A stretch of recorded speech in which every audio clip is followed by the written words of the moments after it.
Basic educator साथियों, आप लोग केंद्रीय विद्यालय संगठन के रिजल्ट का बेसब्री से इंतज़ार कर रहे हैं और टीजीटी और पीजीटी का इंटरव्यू हुए अब काफ़ी समय बीत चुका है, 1 माह के लगभग समय कंप्लीट हो चुका है और अभी भी केंद्रीय विद्यालय संगठन की तरफ से कोई रिज़ल्ट नहीं आया है। आपको जैसे पता है कि केंद्रीय विद्यालय संगठन ने शुरू में इतनी रफ्तार दिखाई थी कि मतलब एप्लीकेशन फॉर्म फिल करवा लिया, फिर उसके बाद एग्ज़ाम भी इतनी जल्दी करवाया, आंसर कीज़ भी ठीक ठाक समय पर जल्दी ही दे दी थी। बट आप देखें तो उसके बाद रफ्तार ऐसी छुटी कि अभी उसके इंटरव्यू इतने लेट हुए, फिर उसके बाद रिज़ल्ट भी काफ़ी लेट आया, फिर आपका इंटरव्यू होने के बाद भी इतना समय हो चुका है और अभी भी इसके रिज़ल्ट का कुछ भी अता पता नहीं है। तो साथियों मैं बता दूं, कोई भी संगठन जब भी कोई रिज़ल्ट देने वाला होता है तो उससे पहले कुछ रूल्स एंड रेगुलेशन फ्रेम करता है और उसके बाद वो ये डिसाइड करता है कि हाँ अब मुझे इनको अपॉइंटमेंट देना है। तो सबसे पहले एक बात आती है टेन्योर की, कि जब भी आपको अपॉइंटमेंट देना होता है तो संगठन एक टेन्योर डिसाइड करता है कि हाँ पहले जो फर्स्ट अपॉइंटी होगा उसका टेन्योर कितना देना होगा। तो साथ ही मैं बता दूं कि कभी ये टेन्योर 2 वर्ष रखा जाता है, कभी ये टेन्योर 3 वर्ष रखा जाता है। तो उसके बारे में आपको पता है कि कल एक नोटिस आया है संगठन की वेबसाइट पर, ये रहा, notification for KVS transfer policy along with transfer policy 2023 for orders officers teaching non teaching staff of KVS. तो ये नोटिफिकेशन आया था, तो इसमें जो है जो टेन्योर के बारे में बातें हैं वो क्लियर कर दी गई हैं। मैं आपको थोड़ा सा बता देता हूँ उसके बारे में। तो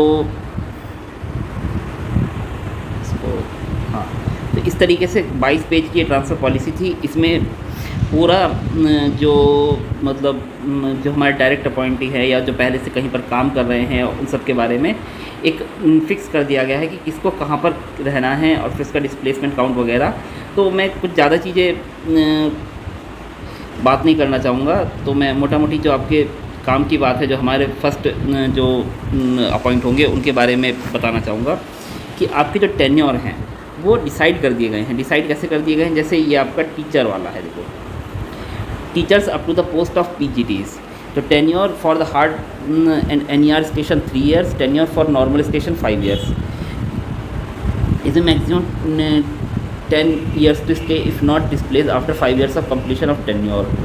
तो इसमें और भी चीज़ें हैं, इट इज़ आल्सो मेड करने और भी चीज़ें हैं इसमें, आप लोग इसको चाहे तो पढ़ सकते हैं। और मैं एक चीज़ बता देता हूँ कि जैसे अगर हमारा कोई साथी अपॉइंट होता है, मतलब आपका अंतिम चयन सूची में नाम आता है केंद्रीय विद्यालय संगठन कि आपको अगर सपोज़ हार्ड स्टेशन मिलता है या एनईआर मिलता है, यानी कि नॉर्थ ईस्टर्न रीजन मिलता है, यानी पूर्वोत्तर के जो हमारे 7 राज्य हैं वो मिलता है, या जो मेनलैंड इंडिया है उसके भी अगर आपको कोई हार्ड स्टेशन मिलता है तो आपको वहाँ पर जो टेन्योर होगा वो 3 years होगा। और आपको नॉर्मल स्टेशन पर कहीं पर पोस्टिंग मिलती है कि उसको हार्ड स्टेशन में काउंट नहीं किया जाता, तो उस कंडीशन में आपको वहाँ पर 5 साल रहना होगा। साथ ही मैं बता दूं कि इससे पहले अगर आपको एनईआर में पोस्टिंग मिली है तो 3 साल से पहले, और आपको नॉर्मल स्टेशन पर पोस्टिंग मिली है तो 5 साल से पहले आप ट्रांसफ़र की मांग नहीं कर पाएंगे। इतने साल आपको उस पहली पोस्टिंग की जो भी जगह मिलेगी वहाँ पर आपको रहना ही रहना होगा, उसके बाद ही आप ट्रांसफ़र की मांग कर पाएंगे। आप इसको बाकी नोटिफिकेशन को पूरा पढ़ लेना। और साथ ही मैं जैसे कि बता दूँ कि आपका रिज़ल्ट ऑलमोस्ट तैयार होने की ही दिशा में है और अब ये रिज़ल्ट कहीं भी आ सकता है।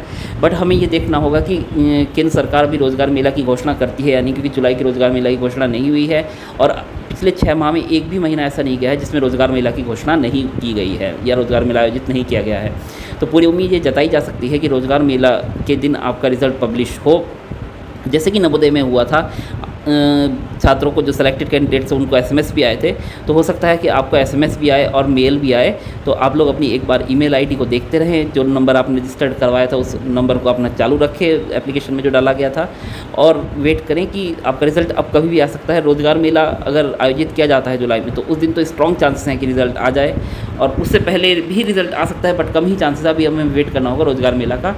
और जैसे ही आपको कोई रिज़ल्ट के बारे में अपडेट मिलता है मुझे, तो मैं आपको अपडेट करा दूंगा चैनल पर। आप चैनल को सब्सक्राइब कर लीजिए। केंद्रीय विद्यालय संगठन के जो भी रिज़ल्ट और आंसर कीज़ वगैरह आई थी सबसे पहले हम बेसिक एजुकेटर पर ही लेके आए थे, और काफ़ी सारे साथी हमारे जुड़े भी उस दौरान चैनल में। और आप अभी भी चैनल पर जुड़ जाइए, और आप लोगों को जो भी केंद्रीय विद्यालय संगठन के रिजल्ट से संबंधित अपडेट होगा सबसे पहले आपको यहीं पर मिलेगा।